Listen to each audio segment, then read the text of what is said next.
With Barnstable Today, I'm Sarah Colvin. It's been said time and time again that here on Cape Cod, the environment is our economy.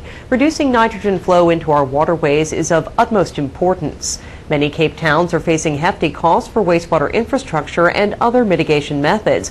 But with federal funding drying up, many leaders are calling for something to be done.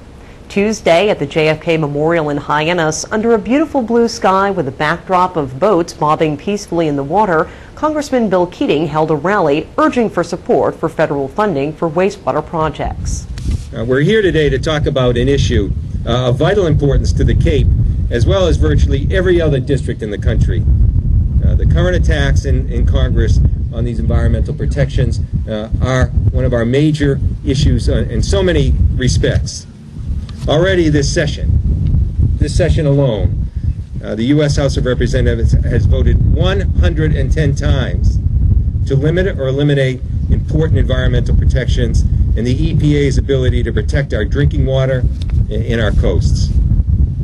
Right now, this type of leadership in the House is penny wise and pound foolish. You know, there are those in Washington, when you participate in the debates, who will just dismiss this as something that's important only to those who want to wrap their arms around trees.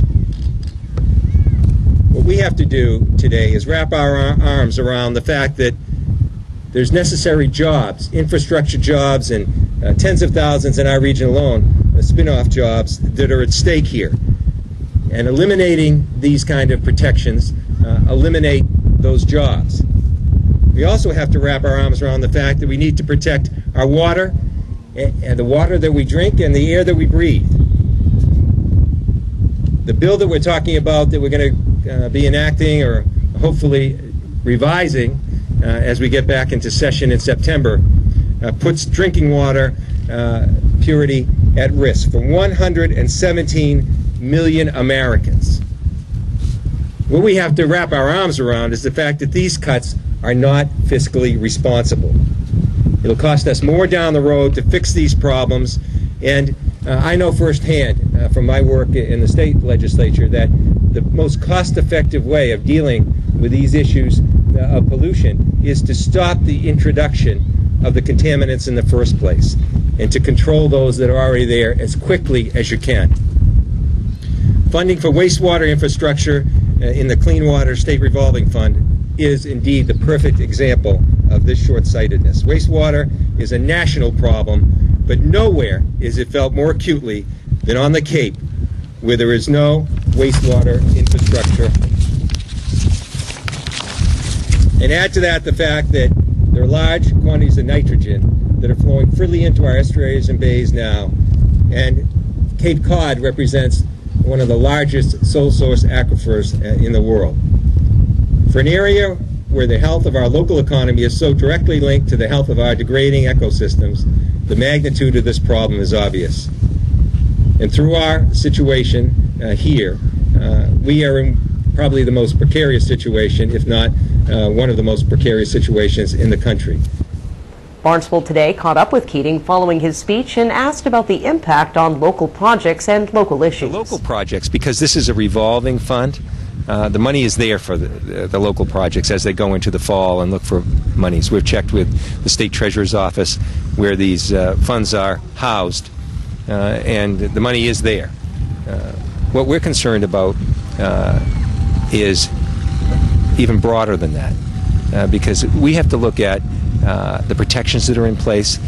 We have to look at the funding of the infrastructure changes that will stop or prevent further contamination. You know, the Cape can't grow economically, and people here understand that because of the water problems. It's choked off by the water problem. And it's not just the tourism industry. It's small businesses and that kind of growth, new construction. All those are affected by the water problem we have here in the Cape. So this is a fundamental economic issue to the growth of Cape Cod. Not the growth in terms of population, but the growth in terms of having industry be part of an important community-by-community tax base.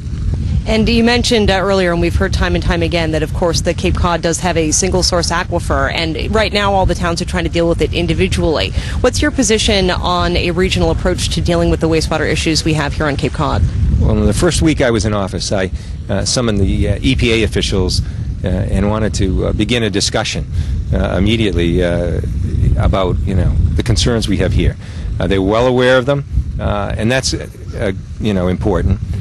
They're well aware of them at the state level too. I think the state officials realize that, and they decide where some of these monies go. They realize that the Cape is one of the more critical areas, not just because of the scope of the problem, but because it's truly affected, and it affects the revenues not only of our area, but the state revenues as well. So the good news is, I think officials at the federal and state level know about Cape Cod. They know about the problem, and they know how critical it is here, even as opposed to other areas of the country. So they stress to me the need to work together as regions. They stress to me the need to plan ahead. They said, don't wait for this particular fund. Continue to plan ahead and to work together. And they did stress to me the cost effectiveness and the ability maybe to access funds that may be greater down the road by regionalizing. Now, what can we as residents do here on Cape Cod to help? Well, I think that when we left the session, going through at a very fast pace was a bill about the interiors and the environment that had enormous pernicious effects on health issues. They were lifting air protections, for instance, around cement factories, where there's a proven link to premature births, to birth defects. They were relieving the restrictions on taking the tops of mountaintops off of coal mining, strip mining, that would lead to mercury and arsenic into our water supply. They were cutting funds where they didn't want to deal with protections in enforcement, so that water monitoring wasn't taking place. They even, in the area that encompasses the greater Grand Canyon area, were allowing uranium mining out of there and releasing all drilling restrictions. So these things might benefit corporations because they avoid their responsibility in dealing with these protections. But what they're doing is passing that on to taxpayers, and they're passing it on with a huge bill that's many times what it would be otherwise, because the cost of cleanup is always a multiple effect, geometrically larger than the cost of stopping the introduction in the first place. So if you're not that worried about the environment, get worried about the economy, and get worried about spending our money wisely to save money later on. Everyone's concerned about the deficit, and I am. This is another area where the deficit and local and state and federal funds are going to be expanded in the future if we don't act now. So this is, penny wise and pound foolish. And it goes without saying, there are already jobs slated. These aren't makeshift jobs. These are necessary jobs for our infrastructure. And if we're going to put people back to work, what better place to put people back to work than in situations where you're going to save taxpayers money later on? So we have to make sure people are aware this is going on. There's so many things going on now. There's so many concerns.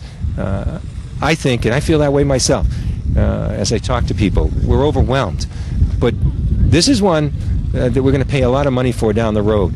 And it doesn't make sense to go down that road when we know it's not only a dead end, it's a pretty expensive street that people are going to be living on trying to pay this.